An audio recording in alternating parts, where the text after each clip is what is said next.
সন্তান যদি কথা না শুনে, সন্তান যেমন সন্তান না, এটাকে যেমন ত্যায্য করে বের করে দিতে হয়, এই দেশে ইসলামের মাটিতে, মুসলমানের মাটিতে, উলামায়ে দ্বীনের মাটিতে, ওলি বুজুর্গের মাটিতে, মুসলিম মুমিনদের মাটিতে যারা রাজনীতি করো, তারা রাজনীতি ক্যাডার প্রস্তুত করে খুনি আর সন্ত্রাসী দিয়ে দল চালানোর অধিকার তোমরা রাখো না, অধিকার তোমরা রাখো না।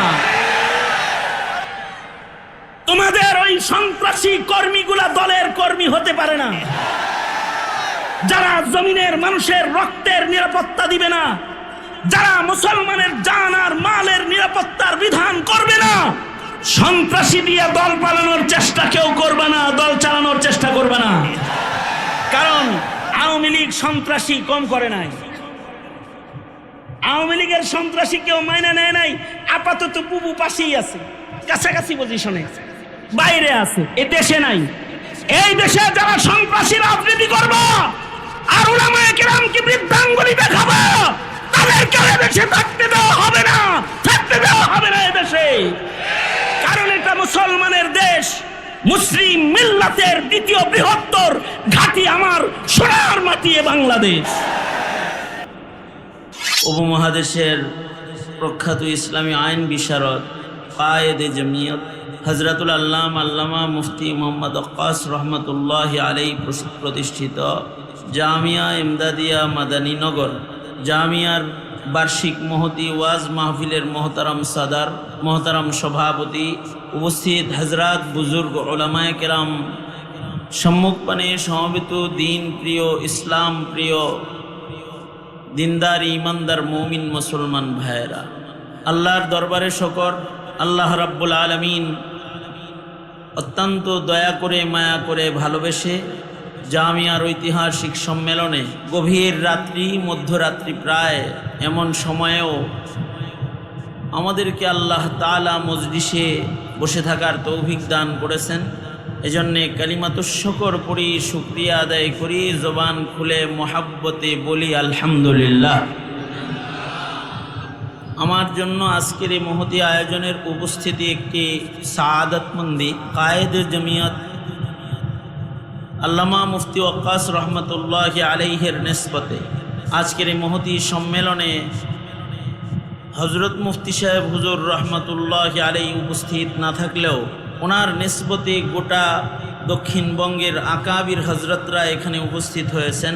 পাশাপাশি বিভিন্ন মাদারিস থেকে মুহাদ্দিসিন, মুহতামিম হজরাত, আইম্মায়ে মাসাজিদ, মাদারিস, ওলামা হজরতরা এখানে হাজির হয়েছেন। মুফতি ওয়াক্কাস রহমতুল্লাহ আলাইহির সুযোগ্য সাহেবজাদা হজরতুল আল্লামা হজরত মৌলানা রশিদ আহমদ বিন ওয়াক্কাস, ওনার সাথে আমার দোস্তি ও মোহাব্বত, বন্ধুত্ব, ভালোবাসা। এই ভালোবাসারও কারণ ওনার আব্বাজান রহমতুল্লাহ আলাইহি আমাকে ভালোবাসতেন, মোহাব্বত করতেন। সেই ভালোবাসা থেকে উনি আমাকে নির্দেশ করেছেন যে আব্বার স্মৃতিবিজড়িত মাহফিলে আপনাকে যেতে হবে। আমি ওনার আবেদনে হাজির হয়েছি এবং ওনার সাথে পয়লা মোলাকাতে সালাম না দিয়ে আগে বলছি লাব্বাই, যে আমি হাজির। তা বহরহাল আমার জন্য খুশনসিবি যে আমাকে এই মুহূর্তে কিছু বলতে বলা হয়েছে, এটা ওনাদের উদারতা আর আমার সাআদাতমন্দি। মজলিসে উপরে নিচে এত পরিমাণে ওলামা হজরতগণ বসা আছেন যে ওনাদের সামনে কথা বলার মতো পুঁজি আমার নাই। আমার তো সৌতি আলী জৌফি খালি। ওনারা নির্দেশ করেছেন আল আমরু ফাওকাল আদাব। তাই কিছু কথা আপনাদের সামনে বলবার মানুষে সুমশহুর, অধিক পঠিত একটি আয়াতে কারিমা আপনাদের সামনে তিলাওয়াত করেছি, হাদিসের অংশ আপনাদের সামনে পেশ করেছি। এইগুলোকে সামনে করে ছোট্ট করে একটি সবক আপনাদের সামনে তাকরার করার ইরাদা রাখি। আল্লাহ তাআলা কিছু উপকারী কথা আপনাদের সামনে উপস্থাপন করার তৌফিক দান করেন। আপনারা দোয়া করুন, বলুন আমিন। আমি কোনো ভূমিকা না দিয়ে আমি সরাসরি আমার সবকের দিকে প্রবেশ করতেছি। এই পৃথিবীতে সবচেয়ে দামি সম্পদ হলো মানব সম্পদ। মানব সম্পদ যতদিন সংরক্ষিত থাকবে ততদিন পৃথিবী, মানব সম্পদ ভালো থাকলে, এটা যদি নষ্ট না হয় তাহলে পৃথিবী ভালো থাকবে, পৃথিবী ধ্বংস হবে না। আর মানব সম্পদ যেদিন নষ্ট হয়ে যাবে সেদিন আল্লাহ তাআলা নির্দেশ করবেন ইসরাফিলকে বাঁশি বাজাতে, তো কিয়ামত সংগঠিত হয়ে যাবে। মানব সম্পদ দুনিয়াতে থাকার কারণেই পৃথিবীর এই সব সম্পদের সংরক্ষণ হবে। যেদিন মানব সম্পদ থাকবে না সেদিন এই পৃথিবীকে আল্লাহ তাআলা রাখবেন না, কোনো সম্পদই এই পৃথিবীর এগুলো আর থাকবে না, কিয়ামত সংগঠিত হয়ে যাবে। মানব সম্পদ শুধু মানুষ হিসেবে জন্মগ্রহণ করলেই এটা মানব সম্পদ হয় না। মানব সম্পদটা আল্লাহ পাকের পছন্দের রঙের রঙিন মানব সম্পদ হতে হয়, পছন্দের মানুষ হতে হয়। মানুষ যদি আল্লাহর পছন্দের হয় তো সে দুনিয়ার শ্রেষ্ঠ সম্পদ হয় এবং সে আল্লাহর জান্নাতের চাইতেও দামি হয়। আল্লাহর জান্নাত তার চিরস্থায়ী ঠিকানা হয়। আর যদি মানুষ আসলে মানুষ না হয়, আল্লাহর পছন্দের মানুষ না হয়, তখন এটার সম্পদ হয় না, এটা নাজাসুল আইন, শুয়োরের চাইতে বেশি নিকৃষ্ট হয়। পায়খানা যেমন নাজাসুল আইন, এটা হাতে লাগলে হাত নাপাক হয়ে যায়। মানুষ যদি মানুষ না হয় তো এটা উলাইকা কাল আনআমি বাল হুম আদাল, এটা নাজাসুল আইন হয়ে যায়, এর চাইতে নিকৃষ্ট হয়ে যায় যে এ মানুষের সাথে কিছু লাগলে ওইটা ধ্বংস হয়ে যায়, ওটা নাপাক হয়ে যায়। এ কারণেই কিছু মানুষের ছোঁয়া যদি ঘরের সাথে লাগে তো ঘর নষ্ট হয়ে যায়। কিছু মানুষের ছোঁয়া যদি সমাজের সাথে লাগে সমাজ বরবাদ হয়ে যায়। কিছু নাপাক মানুষের ছোঁয়া যদি দেশের উঁচু চেয়ারের সাথে লাগে তো দেশ নষ্ট হয়ে যায়, দেশ নষ্ট হয়ে যায়। কারণ এই মানব সম্পদ যদি দামি হয় তো এটা জান্নাতের চাইতে দামি, কাবার চাইতে দামি।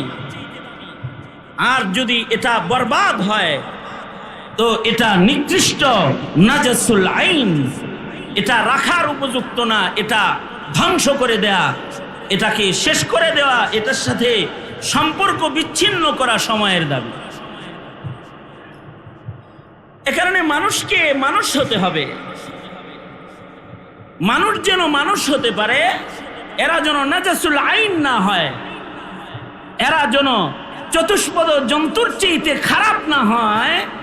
এই কারণেই মানুষের কোয়ালিটি মানুষকে দেখাইতে আল্লাহ তাআলা মানুষেরই ভেতর থেকে আল্লাহর মনোনীত লক্ষাধিক নবী রাসূলকে শ্রেষ্ঠ মানুষের নমুনা হিসেবে পৃথিবীতে পাঠাইছে।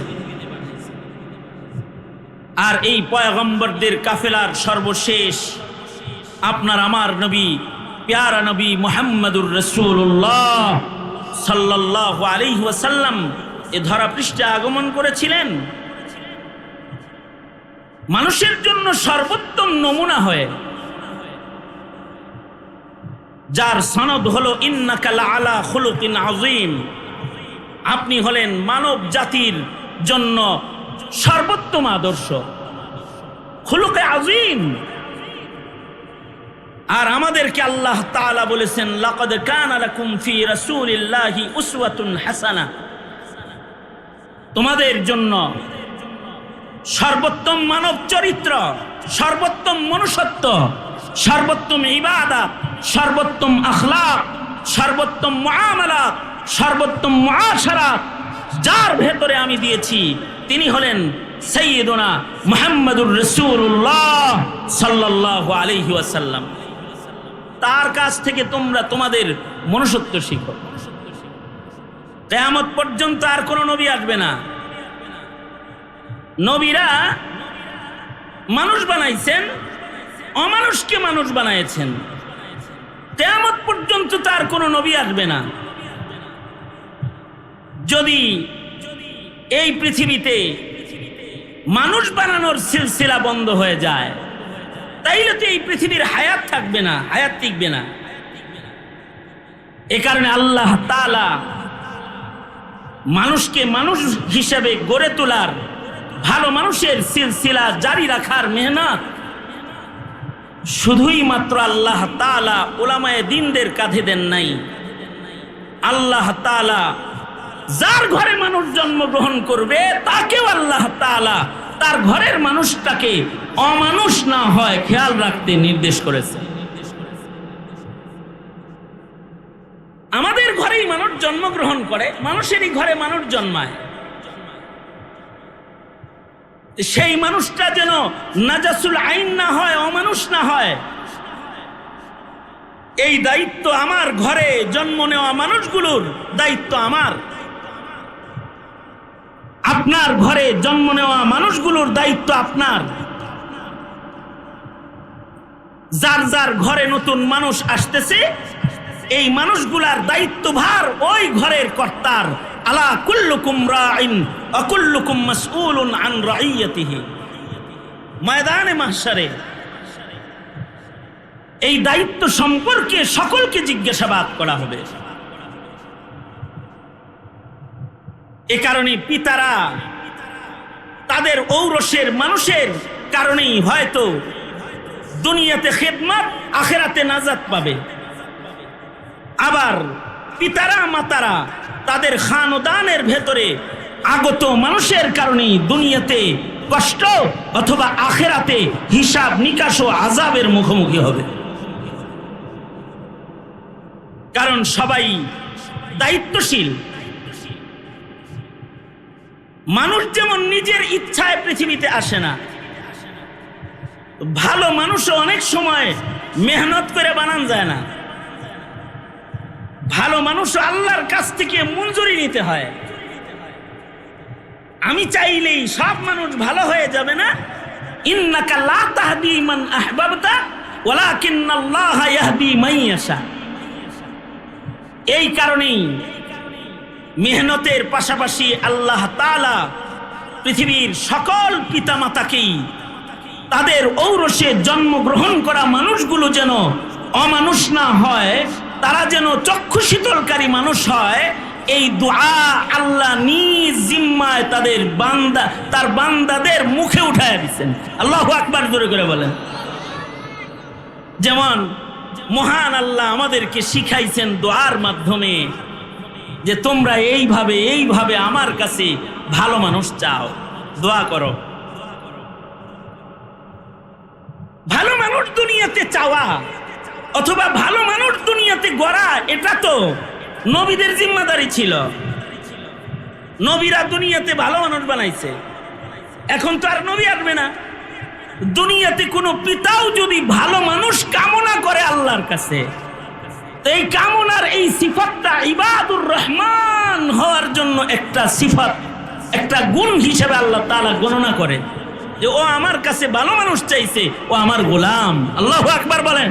আপনি যদি চান যে আল্লাহ আমার খানদানে আপনি একটা ভালো মানুষ দেন, তাতেও আল্লাহ আল্লাহর খাস বান্দা হিসেবে আপনাকে গণনা করবে। এ কারণে আল্লাহ তাআলা বলেন ওয়া ইবাদুর রহমান, ইবাদুর রহমানের যে সিফাতগুলো আল্লাহ তাআলা আল্লাহর কালামে বর্ণনা করেছেন, তার ভেতরে বিলকুল আখির শেষ নম্বরে এসে আল্লাহ পাক আল্লাহর গোলামদের একটা গুণ, এটাও আল্লাহ পাক বলেছেন যে আমার গোলামদের একটা গুণ হলো তারা আমার কাছে হাত পেতে বলবে والذين يقولون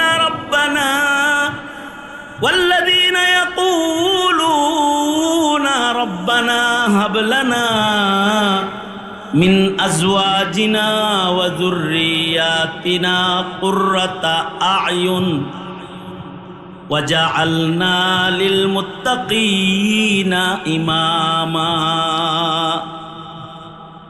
আল্লাহর কাছে কামনা করতে হবে, ওগো আল্লাহ তুমি আমার বিবি, আমার ঔরস, আমার এ খানদানের ভেতরে, মুদ্রা কথা, তুমি গাঞ্জুটি পাঠায়ো না, গাঞ্জা খুরদের সর্দার পাঠায়ো না, চান্দাবাজ পাঠায়ো না, ফাতরা দুষ্ট সমাজ নষ্টকারী অসভ্য সন্তান পাঠায়ো না, অথবা আমার খানদানের ভেতরে তুমি যার উপরে অসন্তুষ্ট, যে আমাকে দুঃখ দেয়, আমাকে যন্ত্রণা দেয়, আমার চোখের অশ্রু ঝরায়, এমন কাউকে পাঠাও না আমার রক্তে। তুমি আমার খানদানে পাঠাও এমন কিছু মানুষ যারা আমার চক্ষুকে শীতল করবে, আর তারা এই জমিনের মুত্তাকিদের সরদারি করবে, এমন কিছু নেতৃত্বদাতা সরদার নেকুকার তুমি আমার খানদানে পাঠায় দাও। এটা হলো মুমিনের দোয়া হবে। এটা আল্লাহ পাক নিজে শিখায়া বান্দার মুখে উঠায়া দিছে। আফসোসের বিষয় হলো আমাদের ঘরে সন্তান জন্ম হয়, কিন্তু এ সন্তানটা এটা কি আমার চক্ষু শীতল সন্তান হচ্ছে, নাকি আমার চোখের অশ্রু ঝরার কারণ হচ্ছে, এটা খেয়াল করার মতো সুযোগ আমাদের বর্তমান প্রজন্মের পিতাদের এখন আর হয় না। এই চিন্তা ভাবনাটা এইটা যখন সরে যায়, তখন খানদানের ভেতরে ইমানদারের আগমন বন্ধ হয়ে যায়, খানদানের ভেতরে নাস্তিক মুরতাদ বেঈমানের আগমন শুরু হয়ে যায়। খানদানের ভেতরে নাস্তিক জন্মায়, মুরতাদ জন্মায়, বেঈমান জন্মায়। এই ভাবনা এটাও নবী রাসূলগণ উম্মতকে শিক্ষা দিয়েছেন। এখানে যারা আসছেন, যাদের খানদান চালু হয়ে গেছে, ছেলে হইছে অথবা ছেলের ঘরে নাতিপুতি হইছে, বিয়ে শাদী করছেন, এরকম মানুষের সংখ্যা কিরকম তা জানা নাই। কারা কারা বিয়ে করছেন হাত তোলেন তো দেখি।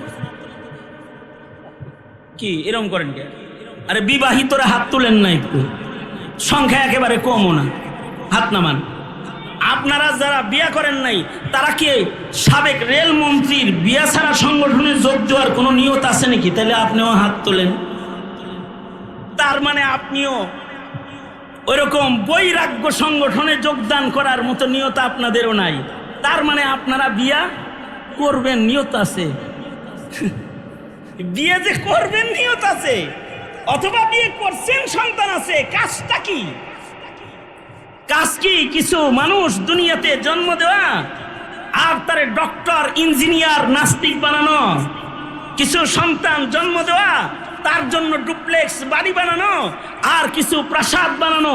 পিতা হিসাবে কি আপনার কাজ একটা সন্তানকে একটু বড় করে রিকশার হ্যান্ডেল ধরায় তারে ছেড়ে দেওয়া?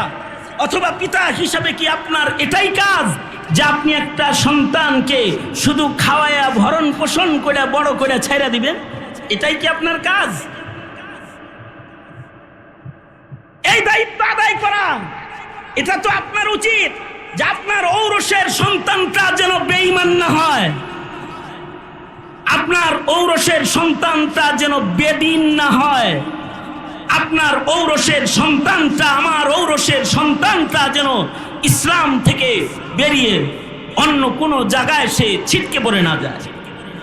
এই ভাবনা, এই দায়িত্বশীলতা, এটা প্রতিটি মুসলিম পিতা মাতার ভেতরে থাকা ফরিজা, এক কর্তব্য, ফরজ কর্তব্য। এটা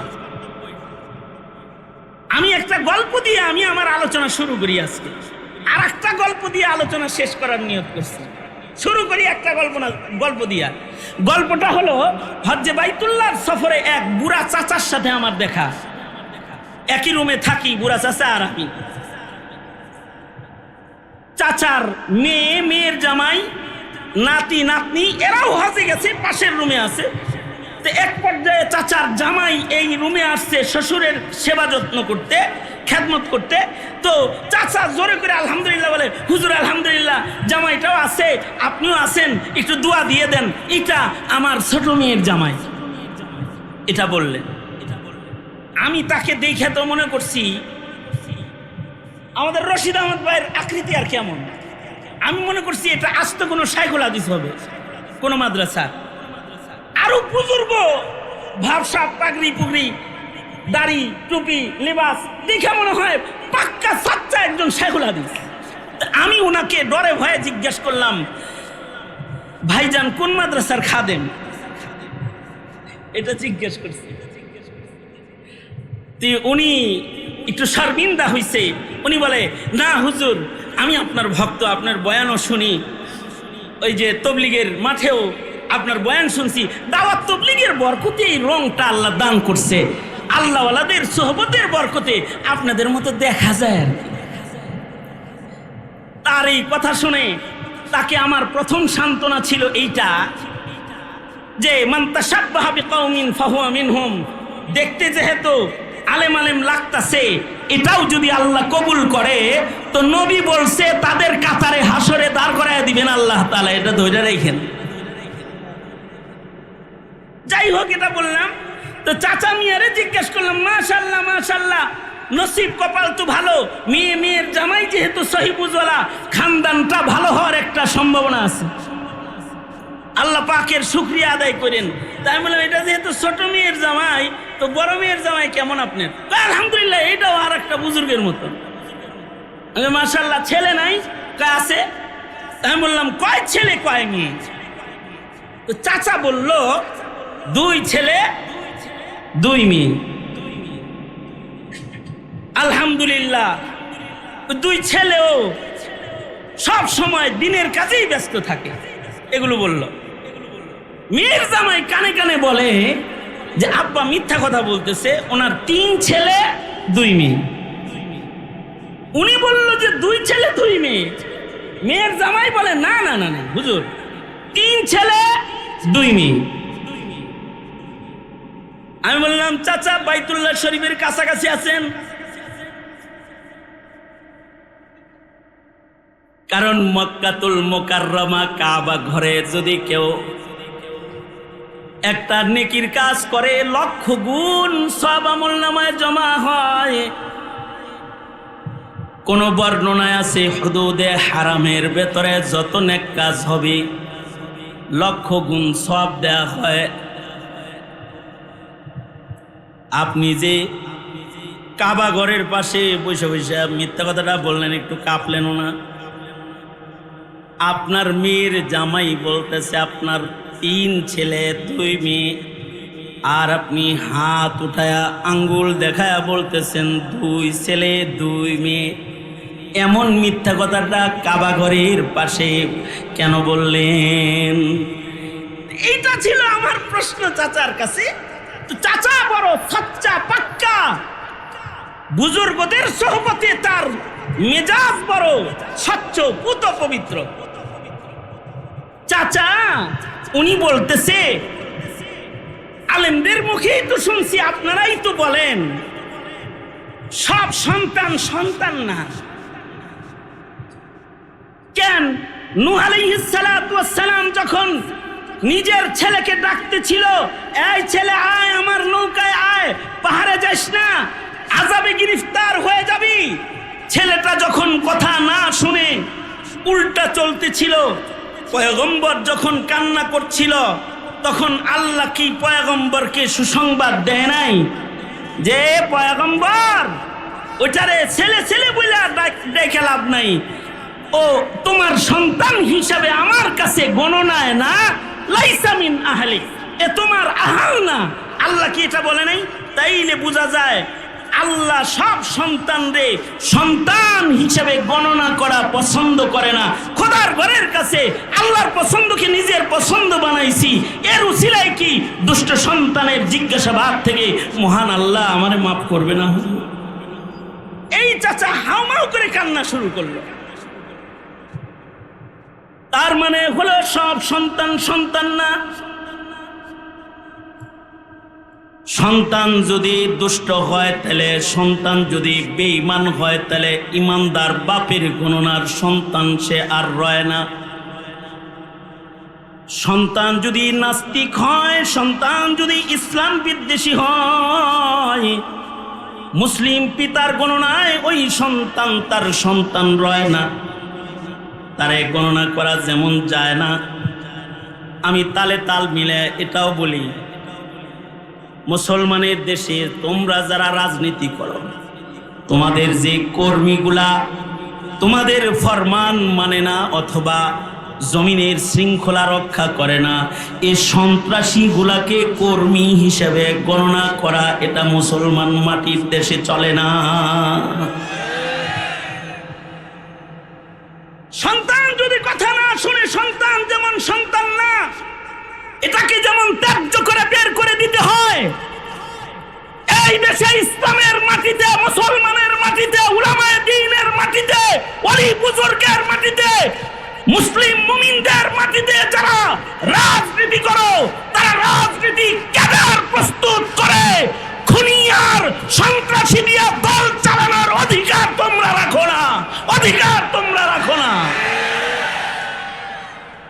তোমাদের ওই সন্ত্রাসী কর্মীগুলা দলের কর্মী হতে পারে না। যারা জমিনের মানুষের রক্তের নিরাপত্তা দিবে না, যারা মুসলমানের জান আর মালের নিরাপত্তার বিধান করবে না, সন্ত্রাসী দিয়ে দল পালানোর চেষ্টা কেউ করবে না, দল চালানোর চেষ্টা করবে না। কারণ আওয়ামী লীগ সন্ত্রাসী কম করে নাই, আওয়ামী লীগের সন্ত্রাসী কেউ মাইনে নেয় নাই। আপাতত বুবু পাশেই আছে, কাছাকাছি পজিশনে, বাইরে আছে, এ দেশে নাই। এই দেশে যারা সন্ত্রাসী রাজনীতি করবে আর উলামায়ে কেরামকে বৃদ্ধাঙ্গুলি দেখাবে, তাদেরকে দেশে থাকতে দেওয়া হবে না, থাকতে দেওয়া হবে না এদেশে। কারণ এটা মুসলমানের দেশ, মুসলিম মিল্লাতের দ্বিতীয় বৃহত্তর ঘাঁটি আমার সোনার মাটি এ বাংলাদেশ। কারণ মুসলমানের মাটিতে, মুসলমানের মাটির রাজনীতি, সিয়াসাত, দেশ পরিচালনা ক্ষমতা আর ডিজিটাল দেশ গড়ার জন্য নয়, আর ক্ষমতার স্বাদ আস্বাদন করার জন্য নয়। মুসলমান ভূখণ্ডের খেলাফতের পরিচালনা অথবা দেশ পরিচালনা হলো মুসলিম মাটির মুসলিম মানব সন্তান রক্ষা করার জন্য। যারা এদেশের রাজনীতি করবে তারাও এদেশের মুসলমানদের ঈমান আর ইসলাম তথা মনুষ্যত্বের সংরক্ষণ আর মানব সম্পদ হেফাজতের রাজনীতি করবে। যারা মানব সম্পদ হেফাজতের রাজনীতি করবে তাদেরকে হ্যাঁ বলুন, আর যারা সমাজ ধ্বংসের রাজনীতি করবে তাদেরকে না বলুন না।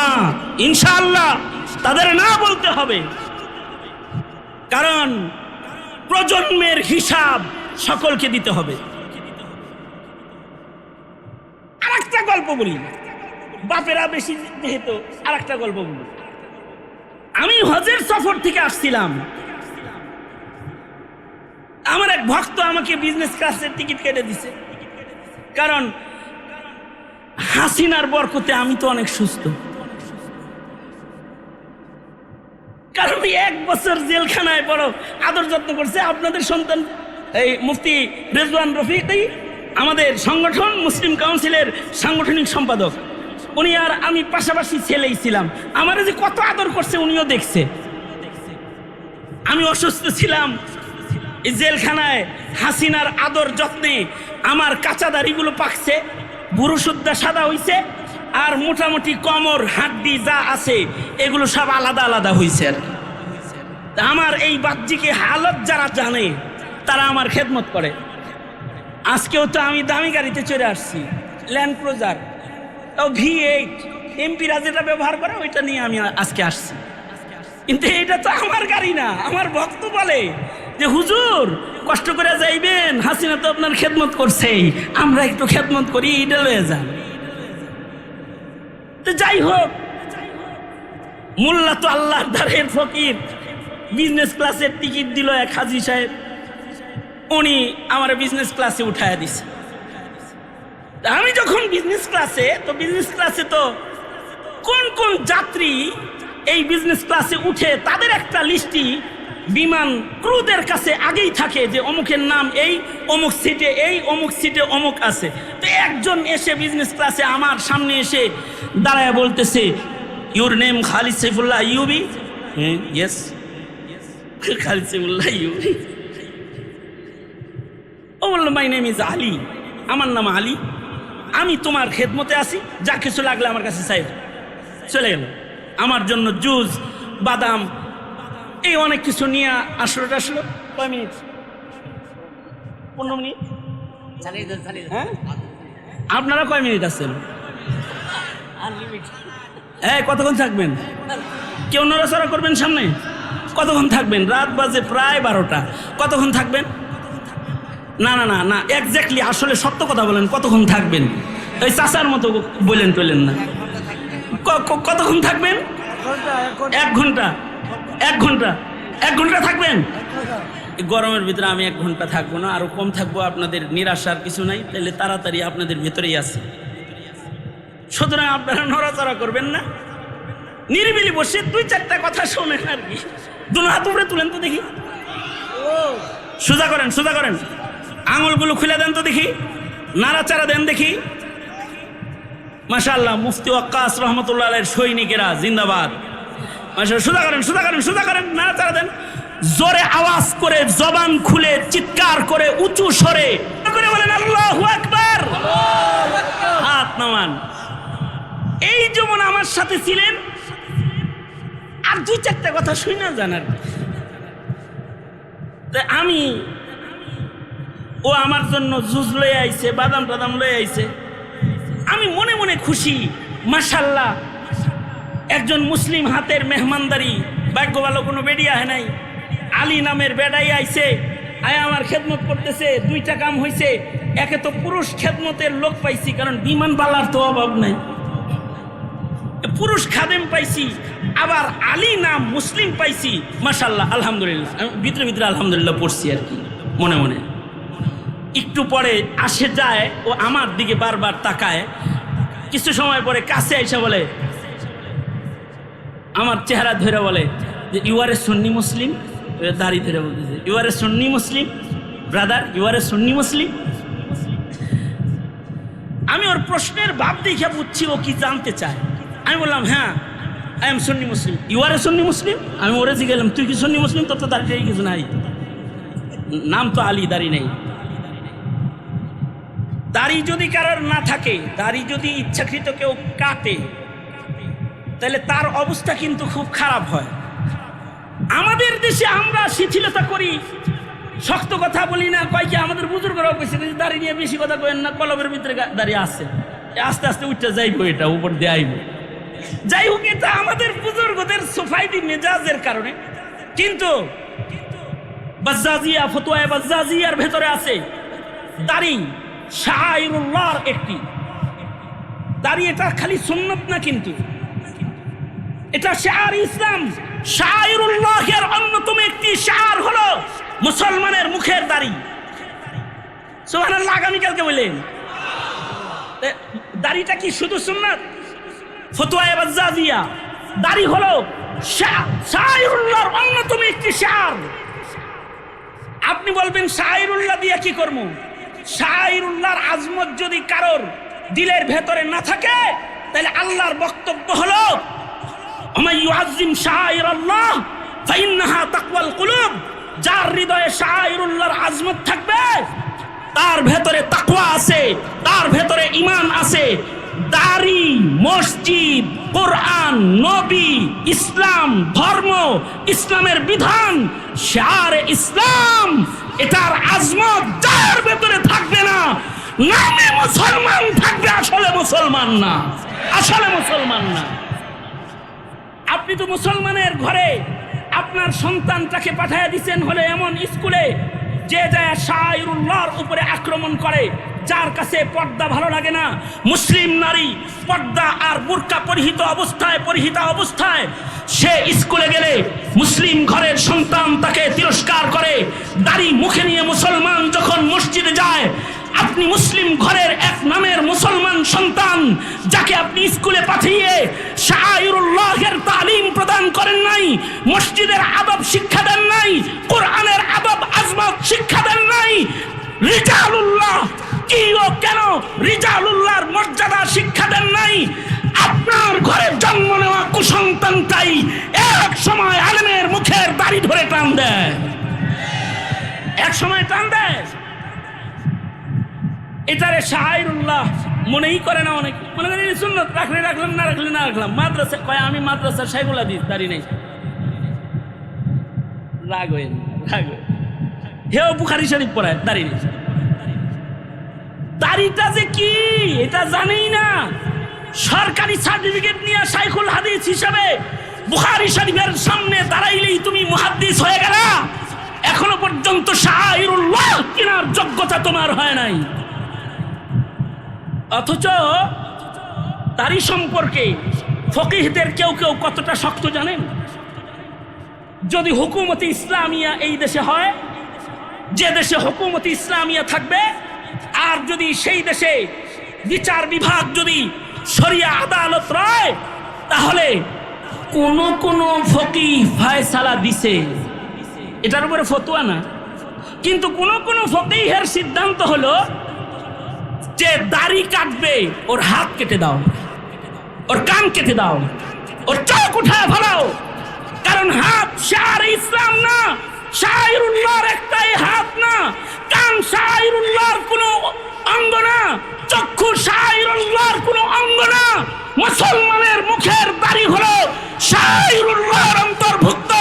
বেয়াদব কোথাকার, রাজনীতি করতে গিয়ে আলেমের হাত মুখের দাড়িতেও হাত লাগিয়েছিলি। যদি শরীয়তে ইসলাম থাকতো তার হাতকে কেটে দেওয়া হতো।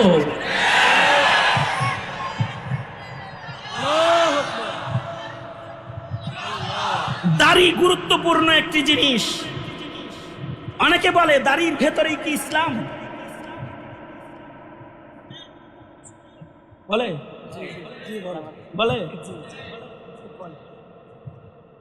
দাড়ির ভেতরেই কি ইসলাম, এই প্রশ্ন করে। তুই ইসলামের বুঝোস কি? তুই যে বললি দাড়ির ভিতরে কি ইসলাম, তুই ইসলামের বুঝিসটা কি সেইটা বল আগে। যাই হোক, আগার গুয়াম জুবা সুজাত, এই বিষয়ে যদি আমি বেশি বলতে চাই তাহলে অনেক শক্ত করে বলতে হবে আমাকে। শক্ত বলতে চাই না, তবে দাড়ি যারা রাখো না তাদেরকে কমাস কম ইমানের দাড়ির ভক্ত বানাতে চাই। তুমি কমাস কম যেন দাড়িওয়ালাকে জঙ্গি সন্ত্রাসী বলে গালি না দাও। এইটার জন্য এতটুকুন বললাম, এই ছাড়া আর কিছু না। ইন্নাকা লা তাহদি মান আহবাবতা, আমি বললেই যে তুমি এটা মানবে এটাও জরুরি না। রাসূল বলেছে তাই মানে নাই। ঠিক না? ঠিক না? বিষয়টা ঠিক না? যাই হোক, এক জায়গা থেকে আরেক জায়গায় চলে গিয়েছিলাম। আমি বললাম আমার তো দাড়ি আছে দীক্ষা, তুই আমার দাড়ি ধরে বললি ইউ আর এ সুন্নি মুসলিম। তুই তো দাড়ি নাই, you are a Sunni Muslim, you are এ মুসলিম। এই জিজ্ঞাসা করেছি আমি। জিজ্ঞাসা করার সাথে সাথে সে বলতেছে আমি খ্রিস্টান। সে বলতেছে আমি খ্রিস্টান। আমার তো মাথায় হাত, কয় কি ভাবলাম, ও বললো না কি এটা, ভাবলাম ও আলী, ও মুসলিম।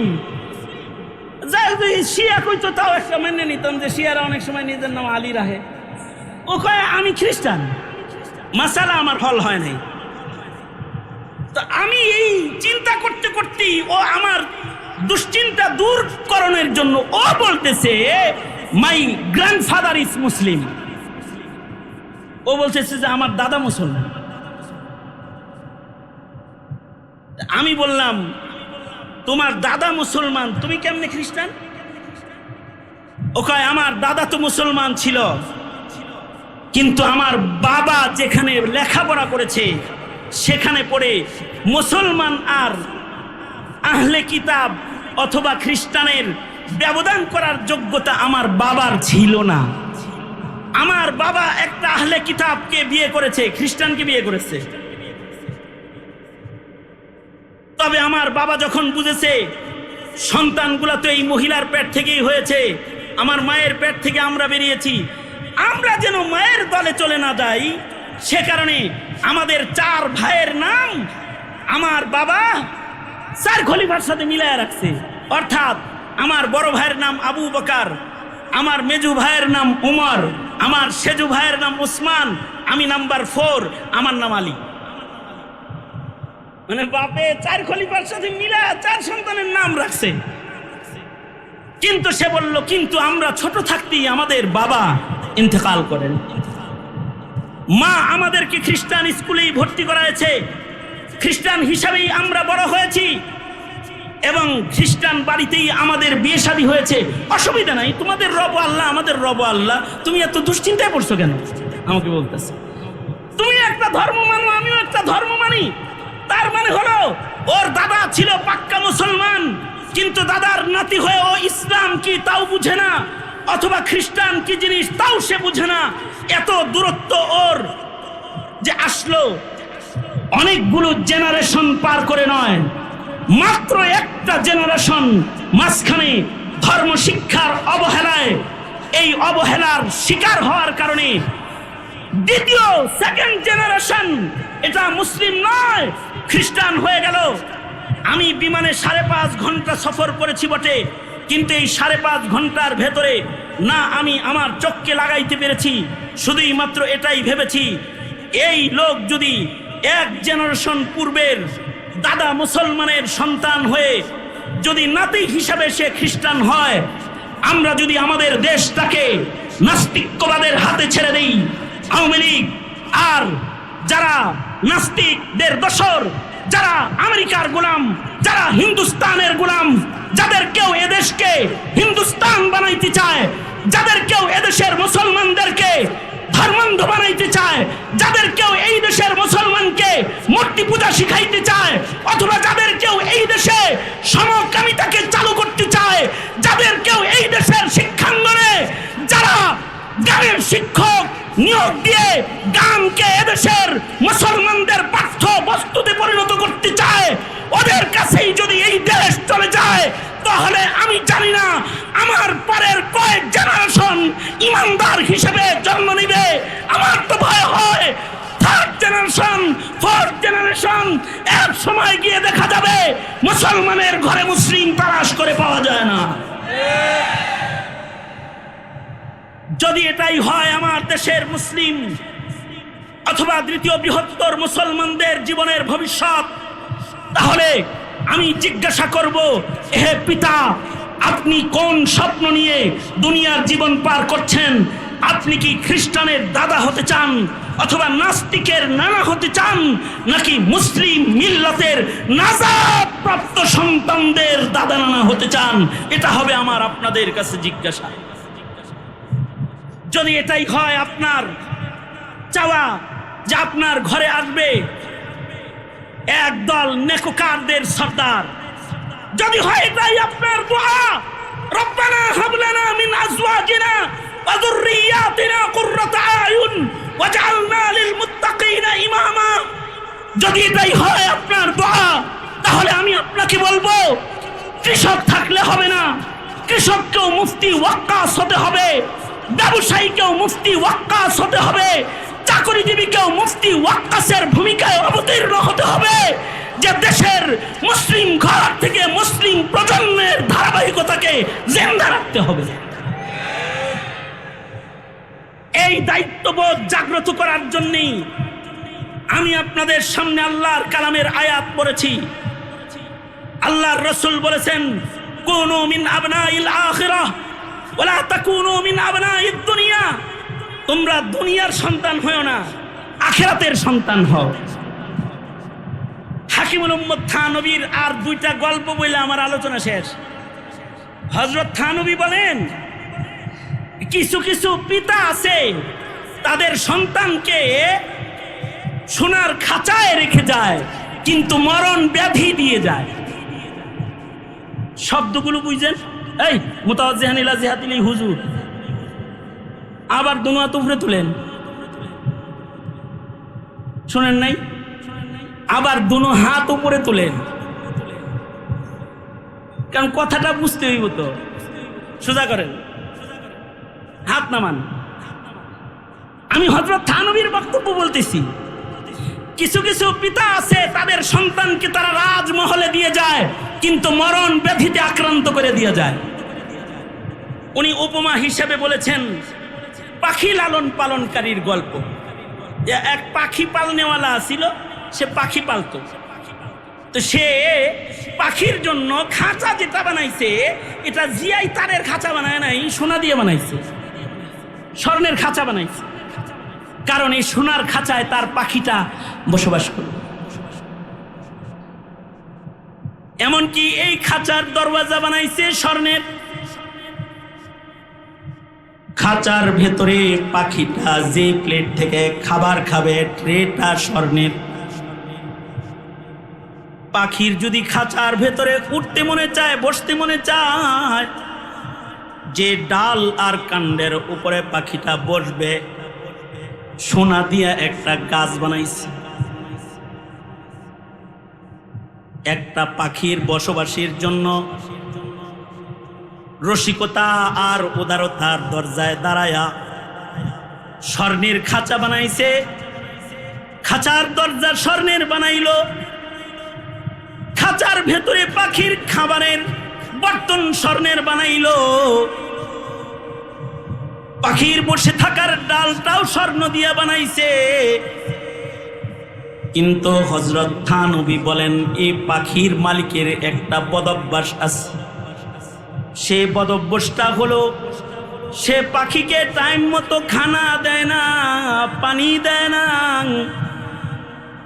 টাইম মতো খানা পানি না দিয়ে যদি পাখিকে সোনার খাঁচায় কেউ লালন পালন করে, কিছুদিন পরে যেমন পাখিটা হৃষ্টপুষ্ট রবে না, খাঁচার ভেতর থেকে পাখিটা মৃত হয়ে বের হয়ে যাবে।